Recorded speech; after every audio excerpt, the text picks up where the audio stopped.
deux chapitres du livre des Nombres 3 et 4, nous découvrons la responsabilité des Lévites pour la maison de Dieu. Une responsabilité qui est partagée en trois: Gershom, Kehat et Merari. Ceci nous parle de la responsabilité qui repose sur l'Église des premiers-nés, l'Église qui est son corps, quant à sa vocation et sa charge. Si nous pouvions clairement voir et vraiment saisir ce que ces choses signifient, nous aurions une compréhension et une connaissance très complète, approfondie et précieuse sur la raison pour laquelle le Seigneur a voulu qu'il y ait l'Église et le but de son existence, non seulement sur la terre, mais dans cet univers. Il nous est absolument impossible de nous occuper des détails de ces chapitres maintenant. Il nous est juste possible d'en parler pour le moment d'une manière globale et générale, en mentionnant les principaux points présentés dans ce triple partage de responsabilité. Dans le chapitre 4, vous avez un changement dans l'ordre. Dans le chapitre 3, nous avons en premier Gershom, Kehat, en second et Merari en troisième. Dans le chapitre 4, Kehat vient en premier, puis dans le chapitre 10, nous trouvons un autre partage dans lequel Gershom et Merari sont désignés ensemble pour le service du tabernacle, alors que Kehat est présenté en relation avec le sanctuaire. Vous devez toujours vous rappeler la différence entre le tabernacle et la tente d'assignation. Ce n'est pas la même chose. Ces différences d'ordre relevées entre les chapitres 3 et 4 et les chapitres 3, 4 et 10 n'ont pas simplement des questions de procédé. Elles ont leur propre signification spirituelle et leur importance, et cela pourra être évoqué dans ce que nous aurons à dire de manière générale. Lorsque nous nous attardons sur le partage des charges et que nous remarquons à quel point il est clair et précis que tout ce qui allait constituer le tabernacle pouvait être divisé de cette manière, nous sommes dans l'obligation de nous demander ce que signifient ces trois parts et de considérer les choses mêmes qui constituent les différentes responsabilités. Car il n'est pas difficile d'effectuer le partage, bien que si nous avions eu peut-être à le réaliser, nous aurions probablement placé certains de ces objets dans des catégories différentes de celles dans lesquelles nous voyons que Dieu les a mis.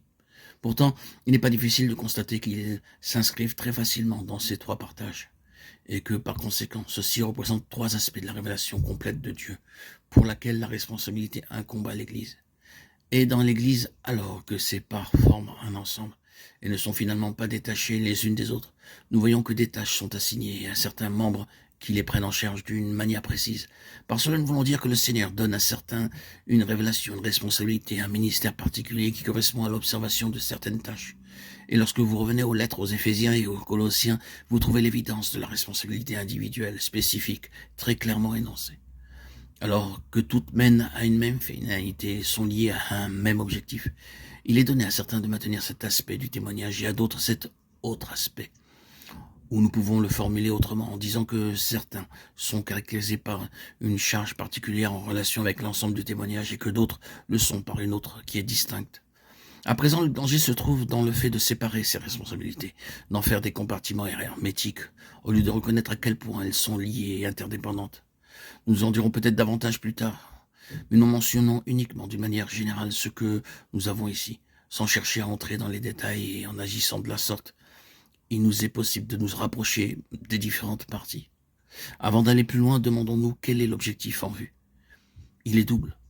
Premièrement, la responsabilité qui repose sur le peuple de Dieu quant à devenir une église pour son plein témoignage, puis qu'ils connaissent cette part à laquelle le Seigneur les a appelés et qui est en lien avec le témoignage pour quelle soit leur responsabilité particulière.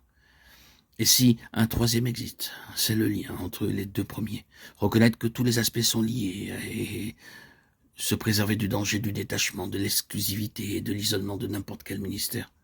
Ainsi, prenons ce qui semble être l'aspect dominant de chacune de ces trois parties, sans entrer dans les détails, ce qui serait quasiment impossible. Nous prendrons l'ordre du chapitre 4, car il est clairement le plus juste dans le cheminement. Là, le témoignage apparaît en mouvement lors du déplacement. C'est durant la traversée dans le désert et dans la progression du témoignage que vous devez avoir les choses dans le bon ordre. Et considérez les premiers points en premier lieu dans le chapitre 4, comme vous le remarquez, Kehat vient d'abord.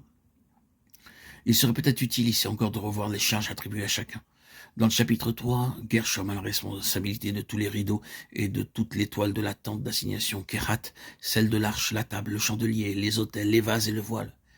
Et Merari, celle des planches du tabernacle, les barres, les colonnes, les bases et les ustensiles.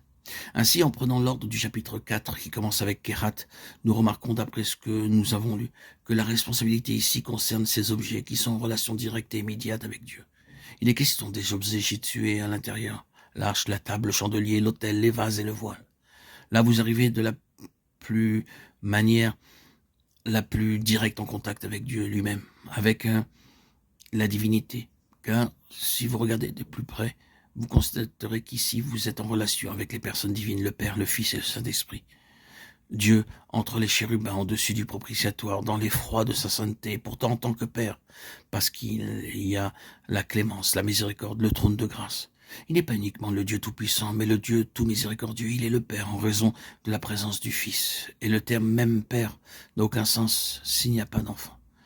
Le Fils est là, l'arche est présente, et tout ce qui est en relation avec le Fils apparaît partout comme le moyen de Dieu de se révéler lui-même, où nous le formulerons de manière plus exacte en disant la manifestation de ce que Dieu est comme étant dans le Fils.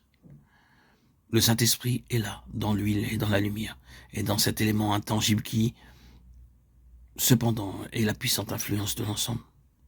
Vous êtes en relation avec les personnes divines, et vous débutez avec cette chose étonnante de la Trinité.